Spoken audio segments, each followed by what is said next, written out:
Time for business news now on the programme. Charles is with us. He's heading to China first, where the country's premiers hit back at Western accusations of overcapacity. What does he mean by that, then?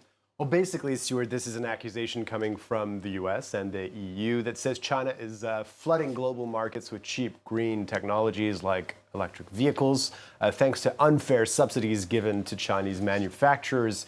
This has led the US to raise tariffs on Chinese EV imports to over 100%, and the EU to raise them as much as 48%, at least provisionally for now. China's Premier Li Qiang spoke about this this Tuesday in Dalian in China during the World Economic Forum taking place there, arguing that China's production of green technologies meets domestic demand and is a boon for global supply, adding that any advantages Chinese producers have are, quote, competitive advantages, not unfair ones. He also made the point that the climate crisis and fight against carbon emissions should be front and center in everyone's considerations.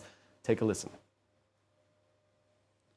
We should follow the principle of having common but differentiated responsibilities and fulfill our respective emission reduction commitments.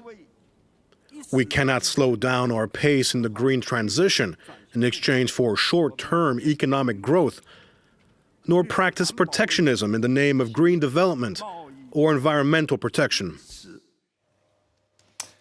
Well, it's happening as yet another country could apply import duties on Chinese electric vehicles. And that country is Canada. The Minister of Finance there announced that it was starting a 30-day public consultation on the topic.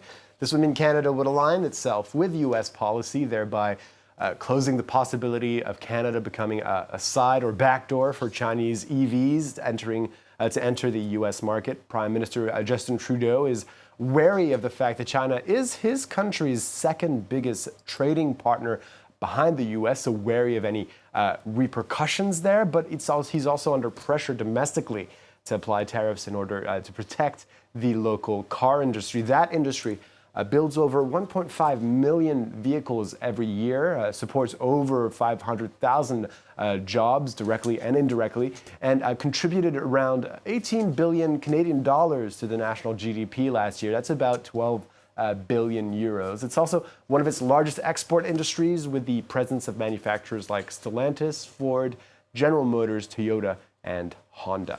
Yeah, there seems to be a G7 alignment on this issue, but China is looking, if it's possible, to find divisions within that alliance.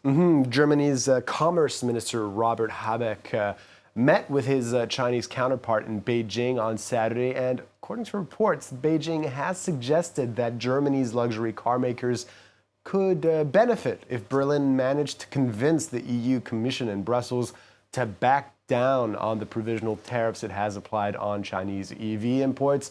They floated the idea of reportedly floated the idea of lowering existing tariffs on large engine cars arriving on the Chinese markets. Those currently stand at 15%.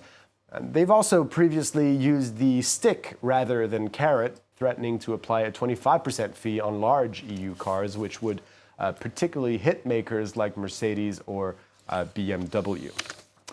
Now, meanwhile, Chinese EV sales are making headway in other markets as well, in the global south, like Nepal. And Nepal's abundant hydroelectric power is helping the Himalayan nation cut its oil imports and clean up its air. Nearly all of the electricity produced in Nepal is clean energy, most of it generated by river-fed hydroelectricity. Leo McGuinn has this. In Nepal, electric vehicles like this one are becoming more and more commonplace. For Kathmandu residents, they're a welcome addition to the capital's streets, ranked the 11th most polluted city in 2023, according to IQ Air. I'm extremely happy using the electric car because I could contribute to the environment compared to the petrol cars. I'm a cardiac surgeon myself, so a lot of diseases are increasing in the country because of the environmental pollution. For the government, the shift towards electric vehicles has also meant savings on oil imports, which it estimates at $22 million a year. To encourage people to buy electric, authorities are charging lower duties on imported EVs, ranging from 25% to 90%. That's compared to over 200% for gas and diesel fuel vehicles. Meanwhile, It's hoped that electric vehicles will help Nepal harness its huge hydropower potential. Our electricity in the grid is from hydropower. It is clean energy. And so Nepal is ideally placed to use electricity in our vehicle, to run our vehicles in the best way it should be, which is that the energy source itself is clean. In 2022, 50% of the cars sold in Nepal were electric. The country now has 400 charging stations, a number which is expected to double within a year. Going to finish with Charles with a look at the markets.